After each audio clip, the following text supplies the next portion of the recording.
Valores atrasados de auxílio-doença. Será que você tem direito? Eu sou o Dr. Rodrigo Fagundes e hoje a gente vai falar sobre os casos que o INSS demora para te pagar e pode ter algum saldo para você receber.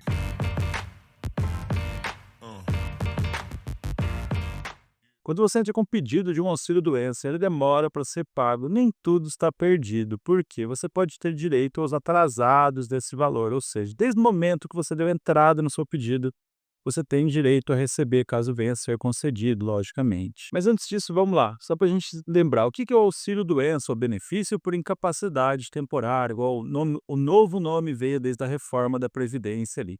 Foi alterado por quê? Primeiro fator é para diferenciar que é temporário, ele ressalta que é temporário, ou seja, vai ser por um tempo enquanto você precisar desse auxílio. Antes disso, lembrando, o que é o auxílio-doença ou auxílio por incapacidade temporária, igual o novo nome disse desde a reforma da Previdência. Esse novo nome trouxe principalmente o caráter do temporário, reforçando que vai ser durante aquele período que você vai precisar de um apoio, de uma licença ali, para você cuidar de uma doença para depois retornar ao trabalho. Pelo menos é a ideia original. A gente sabe que nem sempre acontece assim. Vale lembrar que o auxílio-doença tem uma carência, ou seja, em via de regra, são 12 meses que você tem para ter proteção, salvo algumas doenças que são isentas dessa carência, ou seja, não precisam desse tempo mínimo de contribuição para ter direito ao benefício. Dito isso, basicamente é o quê? Quando você precisa de um benefício como auxílio-doença, normalmente o procedimento é você agendá-lo, seja via 135, seja via site do meu INSS ou até mesmo o aplicativo meuinss.gov.br. Você entra lá e faz o agendamento, junta os seus documentos e provavelmente vai ser chamado para uma perícia. No mundo ideal, basicamente seria o quê? Você faria isso, já passaria pela perícia, naquele período de 15 dias, que é pago pela empresa quando você está trabalhando. Mas a gente sabe que essa não é a realidade.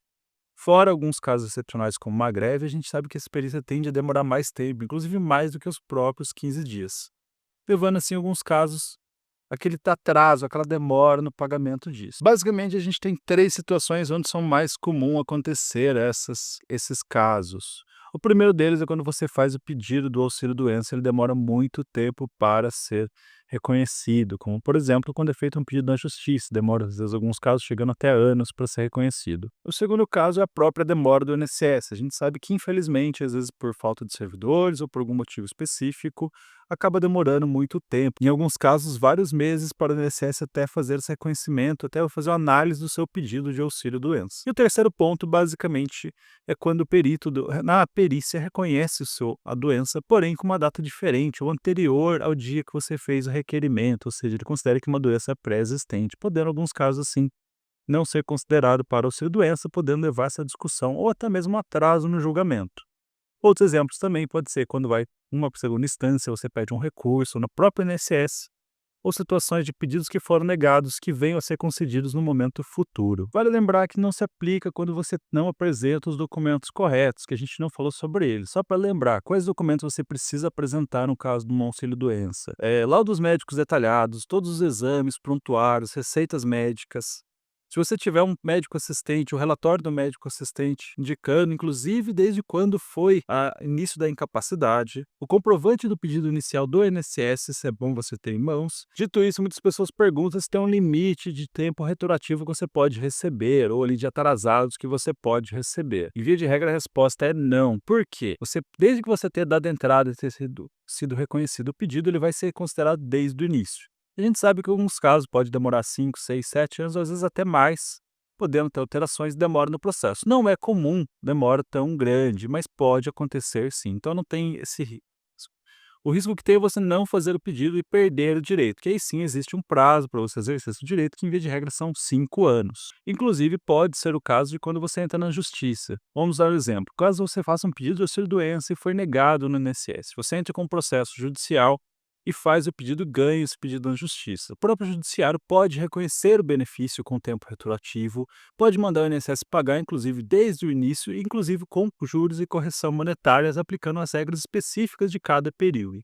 Ou seja, você tem esse período de tempo de INSS e de justiça contando a seu favor, ou seja, pelo menos, já que atrasou o benefício, mas pelo menos você tem a vantagem de receber esse valor corrigido monetariamente, vamos dizer assim. Vale lembrar que muitas vezes o caso do INSS indeferir os benefícios são erros no preenchimento dos laudos, que às vezes geram uma demanda a mais. Então sempre tome muito cuidado, converse com o seu médico, quem está te acompanhando, te atendendo. Peça para constar principalmente o CID da doença, a data da incapacidade e todos os impactos dela e mantenha arquivado, guardado esses documentos com você, os laudos de todos os exames que você passou.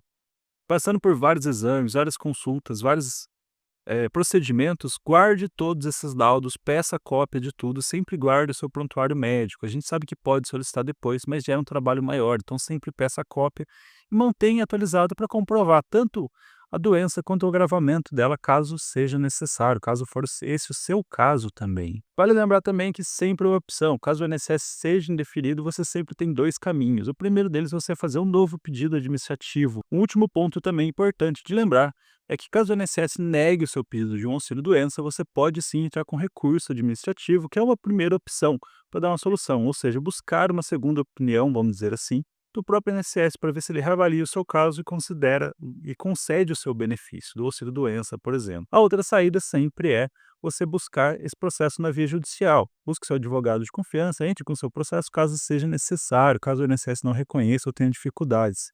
Existem entendimentos diferentes dos dois sentidos, da justiça e do próprio INSS, sendo cada um mais benéfico em uma situação. Então, por isso, vale uma recomendação de um especialista para te acompanhar nesse ponto. Se você gostou desse conteúdo, se inscreve no canal para não perder mais vídeos como esse. Eu sou o Dr. Rodrigo Fagundes e nos vemos no próximo vídeo.